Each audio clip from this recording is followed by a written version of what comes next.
Hi all. తిరిగి మన ఛానల్‌కి స్వాగతం. ఈరోజు చూసుకున్నట్లయితే మనకి మీరు ఎక్స్‌పెక్ట్ చేశారా? ఆర్‌బీఐ పాలసీ గురించి మన స్టాక్ మార్కెట్‌లు అనేవి పెరగడం జరుగుతుంది, తరగడం జరుగుతుంది అనేటువంటిది. ఇక్కడ చూసుకున్నట్లయితే మీరు ఈరోజు మనకి ఆర్‌బీఐ అనేది కీలక మానిటరీ పాలసీ అప్‌డేట్స్ ఇవ్వడం జరిగింది. దానివల్ల మనకి సెన్సెక్స్ అనేది 746 పాయింట్లు ఇంక్రీజ్ కావడం జరిగింది. అదేవిధంగా సెన్సెక్స్ 82,000 మార్క్ అయితే క్రాస్ అయింది. క్రాస్ అయ్యి క్లోజ్ కావడం జరిగింది. 82,189 పాయింట్స్ వద్ద. అదేవిధంగా మనకి నిఫ్టీ 50 వచ్చేసి 252 పాయింట్స్ అనేది ఇంక్రీజ్ కావడం జరిగింది. అదేవిధంగా మనకి నిఫ్టీ అనేటువంటిది 25,000 మార్క్‌ని క్రాస్ చేయడం జరిగింది. ఇదొక శుభ పరిణామం అని చెప్పొచ్చు. మనకి 25,003 పాయింట్స్ వద్ద నిఫ్టీ క్లోజ్ అయింది. ఇది ఒక మంచి శుభ పరిణామం అని చెప్పొచ్చు. మీరొకటి గుర్తుపెట్టుకోవాలి. మార్కెట్స్ అనేవి ఎల్లప్పుడూ పెరగడం గాని, తరగడం గాని జరగదు.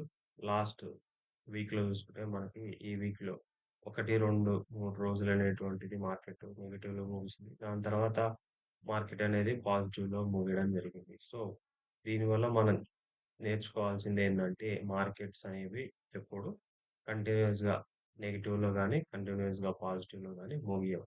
అంటే క్లోజ్ కావు. సో, మార్కెట్స్ అనేవి అప్ అండ్ డౌన్ అవుతూనే ఉంటాయి. అది దాని యొక్క నేచర్. ముఖ్య అప్‌డేట్స్‌కొస్తే మనకి ఆర్‌బీఐ మానిటరీ పాలసీలో మనకి రెపో రేట్ అనేటువంటిది 50 బేసిస్ పాయింట్స్ కట్ చేయడం జరిగింది. దాని ద్వారా మనకి రెపో రేట్ అనేటువంటిది 5.50% వద్ద అనేది ఉన్నది. అదేవిధంగా CRR rate, cash reserve ratio చూసుకుంటే మనకి 100 బేసిస్ పాయింట్స్ తగ్గియడం జరిగింది. దీని ద్వారా మనకి ఆర్‌బీఐ అనేటువంటిది బ్యాంకులకి 2.5 లక్షల కోట్ల నగదును బదిలీ చేయడం జరుగుతుంది. అంటే అవైలబుల్‌గా ఉంచుతున్న బ్యాంక్స్‌కి. ఈ బ్యాంక్స్ ఉన్నటువంటి అమౌంట్ తీసుకొని ప్రజలకి ఇవ్వడం జరుగుతుంది. మార్కెట్‌లోకి ఇవ్వడం జరుగుతుంది. దీని ద్వారా లిక్విడిటీ అనేటువంటిది పెరగడం జరుగుతుంది. రెపో రేట్ చూసుకుంటే 50 బేసిస్ పాయింట్స్ కట్ చేయడం జరిగింది. అంటే దీని ద్వారా మనకి రిజర్వ్ బ్యాంక్ మిగతా బ్యాంకులకు ఇచ్చేటువంటి రుణాల మీద 50 బేసిస్ పాయింట్స్ అనేటువంటిది ఇంట్రెస్ట్ రేట్ తగ్గుతుంది. దీని ద్వారా బ్యాంకులు ప్రజలకిచ్చేటువంటి డెట్స్ పైన, రుణాల పైన, లోన్స్ పైన ఇంట్రెస్ట్ రేట్ అనేది తగ్గడం జరుగుతుంది. దీని ద్వారా ప్రజలందరూ మనకి ఎక్కువ రుణాలను తీసుకోవడం జరుగుతుంది బ్యాంక్స్ ద్వారా. ఆల్రెడీ ఇప్పటికే ఏమన్నా బ్యాంక్స్‌లో రుణాలు ఉన్నట్టయితే, ఆ రుణాల మీద వచ్చేటువంటి ఇంట్రెస్ట్ మీరు పే చేసేటువంటి ఇంట్రెస్ట్ అనేది కూడా తగ్గుతుంది. దీని ద్వారా ఈ 2 రేట్స్ కట్స్ వల్ల మనకి మార్కెట్ అనేది పాజిటివ్‌గా ముగియడం జరిగింది. అదే విధంగా చూసుకుంటే ఈ రేట్ కట్స్ ద్వారా మనకి బ్యాంకింగ్ గాని, నాన్ బ్యాంకింగ్ ఫైనాన్షియల్ సర్వీసెస్ కానీ, షేర్లు గాని ఈ రోజు అంటే బాగా పెరగడం జరిగింది. ముఖ్యంగా మనం చూసుకుంటే బజాజ్ ఫైనాన్స్ అనేటువంటిది బాగా పెరిగింది. అదేవిధంగా హెచ్‌డీఎఫ్‌సీ బాగా పెరిగింది. అశోక్ లైలాండ్ బాగా పెరిగింది. అదేవిధంగా ఎంఐసీ ఎలక్ట్రానిక్స్ కూడా బాగా పెరగడం జరిగిందనమాట. అదేవిధంగా ఈరోజు చూసుకుంటే భారతీయ హెక్సాకామ్ అనేటువంటిది కొద్దిగా తగ్గడం జరిగింది. అదేవిధంగా ఐటీ గాని, మనకి ఎఫ్ఎంసీజీ స్టాక్స్‌లో కొద్దిగా ఆహ్, న లాభాల స్వీకరణ జరగడం వల్ల అవి కొద్దిగా స్వల్పంగా నష్టాల్లో మిగలడం జరిగింది. అదేవిధంగా మనకి రియాల్టీ చూసుకుంటే, రియాల్టీలో మంచి పాజిటివ్ కనపడింది. ఫైనాన్షియల్ ఆహ్, ఇన్‌స్టిట్యూషన్స్ స్టాక్స్ బాగా పెరిగాయి. అదేవిధంగా ఆటోమొబైల్ సెక్టర్ బాగా పెరిగింది.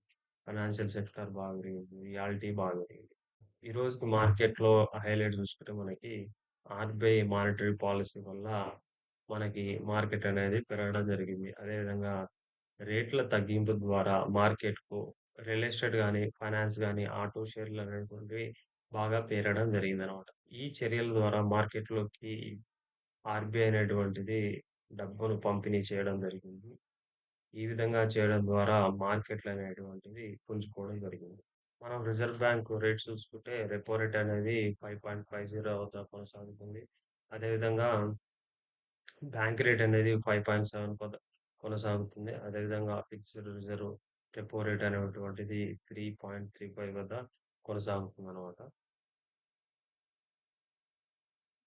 సీఆర్ఆర్ క్యాష్ రిజర్వ్ రేషియో చూసుకుంటే మనకి 4% వద్ద కొనసాగుతుంది. అదేవిధంగా ఎస్ఎల్ఆర్ చూసుకుంటే స్టాట్యుటరీ లిక్విడ్ రేషియో అనేటువంటిది 18% వద్ద కొనసాగుతుంది. ఇవి మెయిన్‌గా బ్యాంక్ రేట్స్ చూసుకుంటే మనం అదే ఎక్స్‌చేంజ్ రేట్ చూసుకుంటే మనకి యూఎన్ఆర్ వర్సెస్ ఐఎన్‌టీ చూసుకుంటే మనకి రూ. 85.78 వద్ద కొనసాగుతుంది. అదేవిధంగా ఐఎన్ఆర్ వర్సెస్ జీబీపీ చూసుకుంటే 116.24 వద్ద కొనసాగుతుంది. అదేవిధంగా ఐఎన్ఆర్ వర్సెస్ యూరో చూసుకుంటే 98.11 రూపీస్ వద్ద కొనసాగుతుంది. అదేవిధంగా ఐఎన్ఆర్ వర్సెస్ జేపీవై చూసుకుంటే మనకి 59.55 దగ్గర కొనసాగుతుందనమాట.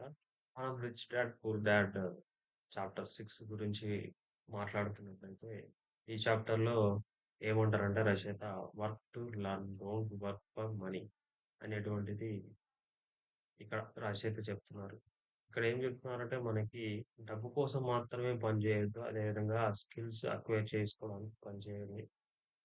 స్కిల్స్ మనం ఎక్వైర్ చేసుకోవడం ఎంత ముఖ్యమో ఈ చాప్టర్‌లో మనకు చెప్తున్నారు.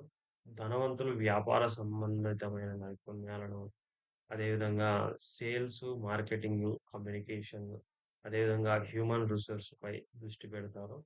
మంచి జీతం ఉన్న ఉద్యోగం కన్నా మంచి జీతం ఉన్న ఉద్యోగం కన్నా మీకు నైపుణ్యాలను ఏ జాబ్ అయితే నేర్పిస్తుందో ఆ జాబ్‌ను ఎంచుకోవడం మంచిది అనేటువంటిది ఈ చాప్టర్‌లో చెప్పడం జరుగుతుంది. అదేవిధంగా డబ్బు కోసం కాకుండా నేర్చుకోవడం కోసం పని చేయండి అని రచయిత చెప్పడం జరుగుతుంది. మీరేదైనా జాబ్ చేసేటప్పుడు ఓన్లీ డబ్బు కోసం కాకుండా, మనం నైపుణ్యాలను పెంచుకోవడం గురించి కూడా పనిచేయాలని చెప్పి చెప్పడం జరుగుతుంది. అంటే మనకు డబ్బుతో పాటు నైపుణ్యాలు ఉన్నప్పుడు ఒకే కంపెనీలో గాకుండా బయటికి వెళ్ళినా గానీ మంచి నైపుణ్యాలతో వెళ్ళడం వల్ల మనకి మంచి హైక్ గానీ, పదోన్నతులు గానీ, ప్రమోషన్స్ గానీ మనకి లభించే ఉద్దేశం గాని చెప్పడం జరుగుతుంది. అదేవిధంగా మల్టిపుల్ స్కిల్స్‌ని మనం అక్వైర్ జేసుకోవడం మంచిది అని చెప్పడం జరుగుతుంది. ఒకే స్కిల్ గాకుండా మల్టిపుల్ స్కిల్స్ ఉన్నప్పుడు, మల్టిపుల్ స్కిల్ సెట్ అనేది మీ యొక్క కెరియర్ డెవలప్‌మెంట్‌కి, అదేవిధంగా మనం డబ్బు సంపాదించడంలో ఉపయోగపడుతుందని చెప్పడం జరుగుతుంది. ఇక్కడ మళ్ళీ ఇంకో విషయం ఏం జెప్తున్నారంటే, ఒకే ఇండస్ట్రీలో ఉండకుండా డిఫరెంట్ కైండ్ ఆఫ్ ఇండస్ట్రీల యొక్క ఎక్స్‌పోజర్ మీకు ఉంటే మరింతగా మీరు మంచిగా అభివృద్ధి చెందుతారని చెప్పడం జరుగుతుంది. మీరు ప్రమోషన్స్ కోసం గాకుండా, డబ్బు కోసం కాకుండా, మీ స్కిల్స్ అదేవిధంగా different kind of skill set acquire చేసుకోవడం గురించి పనిచేయడం ద్వారా, మీ యొక్క ఉద్యోగంలో గాని, మీద యొక్క ప్రమోషన్స్‌లో గాని అందరికంటే ముందు ఉండడానికి మీకు ఉపయోగపడుతుందని చెప్పడం జరుగుతుంది. అదేవిధంగా న్యూ ఎక్స్‌పీరియన్సెస్ కోసం మీరు ప్రతిరోజు కష్టపడుతూ ఉండాలి. వాటిని మీ యొక్క ఫైనాన్షియల్ లెర్నింగ్స్ కోసం ఉపయోగించుకొని, కొత్త అనుభవాలను స్వీకరించి ముందుకు సాగడం వల్ల మీ కెరీర్ గాని, మీ ప్రమోషన్స్ కానీ, మీ యొక్క జీవితంలో ఫైనాన్షియల్ ఫిట్‌నెస్ కోసం, ఫైనాన్షియల్ ఫ్రీడమ్ కోసం సహాయపడుతుందనేది చెప్పడం జరిగింది. Thank you for watching.